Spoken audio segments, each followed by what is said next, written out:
આવો દર રવિવાર જેટલું અવાય એટલું, અને દર રવિવાર ના આવાતું હોય તો કઈ નહીં, મહિનામાં 6 મહિનામાં એક વાર માતાને મળવા આવશો, દર્શન કરવા આવશો, રોમ રોમ કરવા આવશો ને તો 17 વખત તમારા ઘેર હું આવીશ.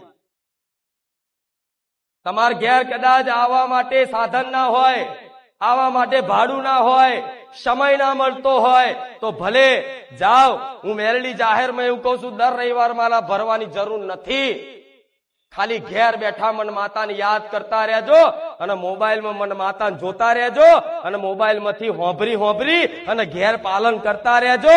તો આપે રૂપે તમારા ઘેર રોજ ઓટા ફેરા ના કરું ને તો હું ખુખાર મેરડી મટી દઉં. ભલે તમે હસતા આવો મારા પારે, પણ અંદરથી કેટલા રોવો છો ને કે હું મેરડી 100% જોણી જાઉં. કે ભલે બહાર હસતો દેખાય, પણ અંદરથી કેટલો તું તૂટેલો છું, કેટલો તું રોવું છું ને, મને ખુખાર મેરડી 100% ખબર છે. કઈ વાતે રોવસ, કઈ વાતે તું દુખી છું, બધી મન માતાને ખબર હોય. એકાંતમાં એકલા બેહીન કદા આહુડા પડતો હોય દુઃખના, તોય હું મેરડી જોતી હોય. કા દીકરાને ભરોસો નહીં હજુ? જો ભરોસો હોય ને તો એક એક તમારા દુઃખના આંસુ હાચવી અને મારી જોડે રાખું. અને સમય બને ને તે દુઃખના આંસુ, એ પ્રેમ ભાવના આંસુ બધા જોઈ અને એનો હિસાબ એવો જબરો કરું ને એની હજુ કલ્પના નહીં.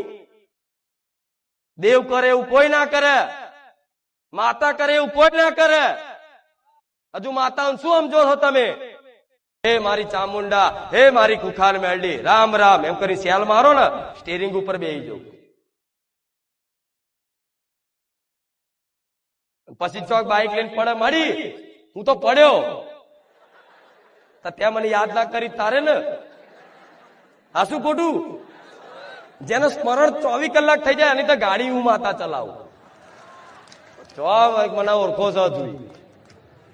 પણ આ બધી વાતે તમારે આગળ માતાને કરવું.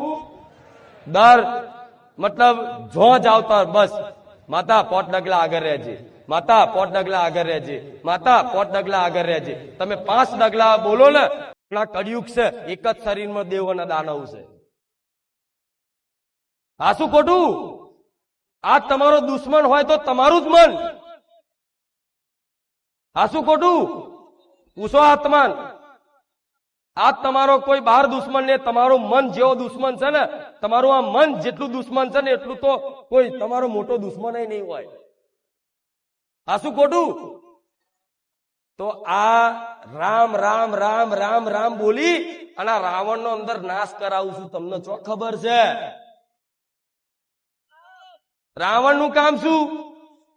માંસ મદિરા અભિમાન કરીને લોકો પર અત્યાચાર, લોકોનું પડાઈ લેવાનું, લૂંટી લેવાનું, ખરાબ કાર્યો કરે, બધું રાવણ નું કામ ને. દાનવોનું, રાક્ષસોનું કામ. તો મને માતાને એવી બીક હોય, તો મારી માતાઓને એવી બીક હોય, કોણ હારું રાતોરાત કરોડપતિ બનાવી દો હમણાં, અને અઠવાડિયા 10 દાડા કરોડપતિ થઈ જાય, પછી દારૂ પીતો નાડાવરા માર્ગે જતો રે તો કાલ અભિમાન ચડી જાય, મને માતાને નાખી દે. આ શું ખોટું? મનુષ્યને દુખી કોણ કરે?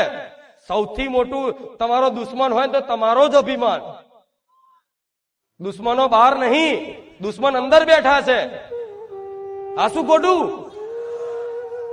દાનવ રાક્ષસ બહાર નહીં, રાક્ષસ અંદર જ છે. મને કોઈ વસ્તુની ભૂખ નહીં, ખોટ નહીં. મારા શ્રીફળ ચુંદડીની ખોટ હોય તો તમારે જેવા ભક્તો જો શું લેવા લઉં? આખું શ્રીફળ ચુંદડીનું ગોડાઉન બંધ ના પહોંચી જાઉં? આ શું ખોટું? મને મીઠાઈની ભૂખ હોય, કોઈ પેંડાની કે કાજુ કતરીની કે ગમે ત્યાંની, તો તમારી જોડથી શું લેવા આશા રાખું? ડાયરેક્ટ મીઠાઈ ના કંદોઈ ના તો ના પહોંચી જાઉં? એના મગજમાં ના વસી જાય આખી દુકાન મને માતા ના લે. આ શું ખોટું? એનો અર્થ એ થાય છે કે માતાજીને કશી વસ્તુની ખોટ હોતી કે હોનાનું 76 ચડાવો તો મેરડીમાં રાજી થશે, અને લાકડાનું લાય તો એવું રાજી છું. આ શું ખોટું? આ દુનિયા એવી છે કે કોક માતા જબરા કામ કરતી હોય ને તો સ્વાર્થ માટે ઘેર બેઠેલી માતાને હરખી ભાવ ભક્તિ ના લે, અને મારા જેવી કામ કરવા વાળી માતા હોય ને એને ઘેર જઈને બેહાડી દે, બિરાજમાન કરી દે, દીવા અને મઢ મંદિર બનાવી દે. કામ કરાવવા માટે. એટલે તો ખુખાર મેલડીએ જાહેરમાં કીધું છે કે તમામ આવનારા મારા વાલા ભક્તોને કહીશ, જો સુધી મારો અવાજ પહોંચતો હોય તો સુધી દરેકને કહીશ કે ક્યારેય તમારા ઘેર મારો દીવો ના કરતા. તમારા ઘેર મને માતાના મંદિર બનાવીને મારી સ્થાપના ના કરતા. કેમ? તમને પ્રશ્ન થાય કેમ? તો એટલા માટે ના પાડું છું કે આજના માણસો સ્વાર્થી છે.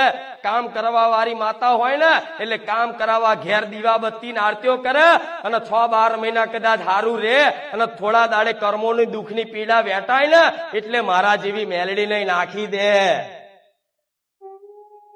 અને હું જે બોલું ને એ જીવનમાં અમલ કરી અને 100 વાતોથી ખાલી 10 પાલન કરો. 10 પાલન કરવાથી ખાલી વિચાર કર્યો કે હા માડી તું જે અમને શીખવાડે છે ને અમે અમારા જીવનમાં પાલન કરીશું. ખાલી જેને સંકલ્પ કર્યો ને એના પડખે હું મેલડી ઉભી રહી. ભલે પાલન કરવાની તો વાત જુદી, ખાલી સંકલ્પ કર્યો કે હા માડી કાલથી અમે તું કહેશે ને તો માંસ મટન છોડી દઈશું, તું કહેશે તો માં દારૂ છોડી દઈશું, માં તું કહેશે તો 2 માની ચોરી છોડી દઈશું, ભલે માં અમે ભૂખ્યા મરીએ પણ માં તે આ કીધું છે ને તારી વાતનો અમે પાલન કરીશું. ખાલી સંકલ્પ કરે ને તોથી જે ભક્ત ઉપર મારી વિશેષ કૃપા નજર રહે કે દીકરાએ મારી વાત માનવાનું ખાલી સ્વીકાર કર્યું કે હા માં હું આ પાલન કરીશ. ભલે ભાઈ તમારથી પાલન ના થાય ને પણ તમે સંકલ્પ કરીને જાઓ ને તો લગીને હું મેલડી તમારી જોડે પડખે રહું. અને જે વાત કદાચ તમારથી છોડાતી ના હોય એ બધી વસ્તુ ધીરે ધીરે છોડાઈ અને મારા ના બનાવી દઉં તો લગીને હું મેલડી ના જપું.